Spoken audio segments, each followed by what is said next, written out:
right, so I'm going to turn my screen on presentation mode so you can see what's going on my desktop. My name is Carla. I'm computer support teacher at the middle school. I was at Otten Road forever, and this is my first year at the middle school.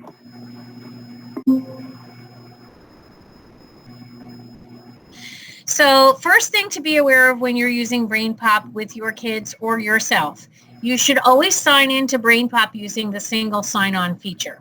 To do that, you would go to drive.google.com,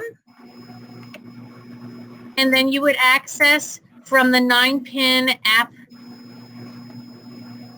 point that's over here. So you click where it says Google Apps, and then you scroll down to the More section and you find BrainPOP. You always do it from Google Drive or from Gmail screen so that it pulls through your credentials. Important for the kids to do this as well. I know that there are a number of people who do use this connected with their Google Classroom, but I have found from experience getting kids set up initially using this sign-in method and giving them a class code is the easiest way to get them set up correctly. So when you log in, you're always going to log in that way. If it's your first time going to BrainPOP, it would pop a question up that says, what is your school code? If you're a teacher, what is your school code? And that information can be found on the knowledge base. If you need that information, I can show you at the end how to go and find that.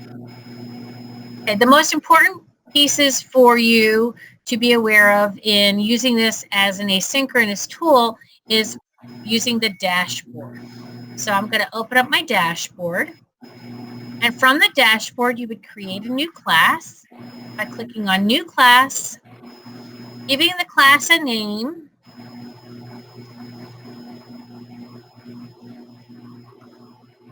and creating the class.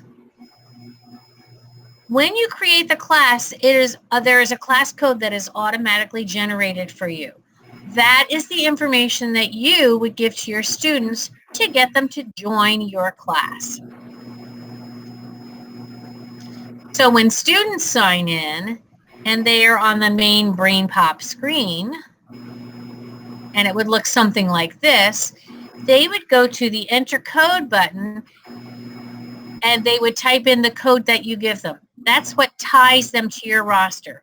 Again, this is the best way to set up BrainPOP so that it will successfully work with our Google single sign-on system. You want to make sure that they get the code and they get tied to you. You would not ever choose in the dashboard to upload your own list of kids. That does not work as successfully. That's not the way our system is set up. So even sometimes there are directions on here about uploading students. You wouldn't do that. Just give them the code and that will get them attached to you. When you are using BrainPOP, sometimes the settings don't appear to work because Flash Player is blocked. If you are not familiar with how to fix that, I'm going to show you now how you can change the settings for Flash Player. And this is true for any website you go to. If you go to the beginning of the Omni box, doesn't really matter what the shape is here. Sometimes it's words. Sometimes it's got a lock on it. Regardless of what it is, you click on that space and it opens up a menu that gives you options of things that you can change or allow.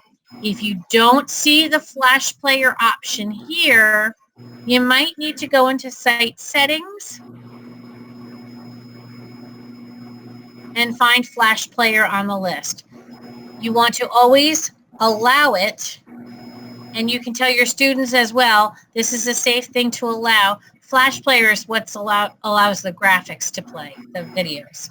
Go back to the whatever site it was that you needed to unblock, and you should see a reload button. You'll just reload the page, and then that clears things up so your Flash Player will work. I also turn on allow pop-ups depending on the site that I'm on. Sometimes they use a pop-up feature that we're not even aware of. Okay, so the last thing I want to show you is in using this asynchronously, how to turn this into easy to make assignments for your kids. So I'm going to go to nouns just because It's a quick and easy topic for us to work with. This will work with any of the assignments or any of the topics. So there's always a video topic, and then there are different features depending on what they have created. Everybody's got a movie. All of them come with a basic quiz, and all of them come with Make a Map. I believe at this point all topics also have Make a movie, but these other items are items that may or may not exist. Not all topics have a primary source. Not all topics have a challenge. But you can click on any of these to view them. And vocabulary has been a big one that they have added recently. So I am going to go back to my main noun screen. So let's say I'm doing, I want my kids to be working on a nouns project or a nouns topic. I can assign this by clicking on the assign button. And that should take me to the assignment builder. Let's see if assignment builder loads. Well, assignment builder isn't loading today. I'm going to go back a screen.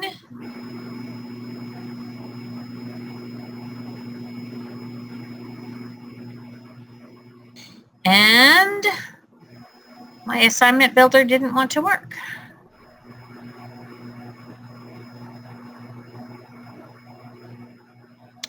Try it one more time. There we go. That's what assignment builder looks like. So from assignment builder, it's always going to add the movie, but you can add any of these features, and these are things that you can explore on your own. I'll give you a little information of where you can go get more data on those when I'm done speaking. But you just click on an activity and add it. So I'm going to add that activity, and I'm going to add this quiz. We'll take this one. And I'm also going to give them the vocabulary activity. So I select whatever items I want to have on my shared information. And then I am going to, my bar is hiding. Oh, there we go. I'm going to click on next. And from here, you can modify the name of your assignment. You can say Friday's fun day at home kind of a thing. And then here you can write instructions of what you want them to do. Watch the movie, complete vocabulary, bonus points for taking the quiz. Whatever you want. You give the directions in here of what it is that you expect them to do. If you've added something that you didn't mean to add, you can just click on the trash can to get rid of it. Click on next. You can then, from there, assign it to your class.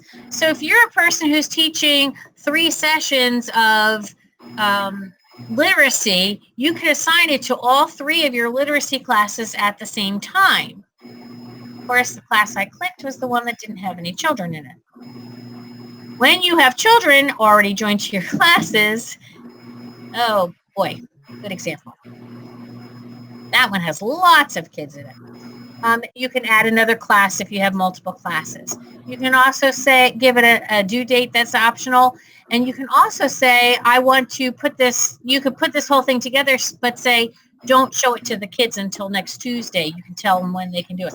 And then when you click on assign, all of the students who are in this class will get a notification that they have work to do from you.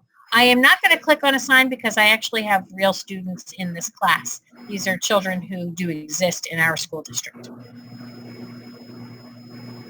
So those are the basics of using the assignment builder. I'm going to close my assignment builder. When the students sign on, their screen looks very similar to this. They do have a dashboard button. They also have a notifications option here. So if you had assembled something and sent it to them as an activity that they need to do, they would get a little red circle next to notifications that would indicate to them that they have to go and find their assignment. Clicking on dashboard will also take them to their assignments. Those are the basics about BrainPOP that I wanted you to know about. Also know that down at the bottom, there is a link for BrainPOP educators. This is their resource site. It's a great place to go if you're not familiar with the tools. And I click on tools and features. That gives you the breakdown of what these different activities do. So here's Make a Movie. It will tell you something about Make a Movie and Make a Map and these other features, challenges, and primary source. These are all really good things to read.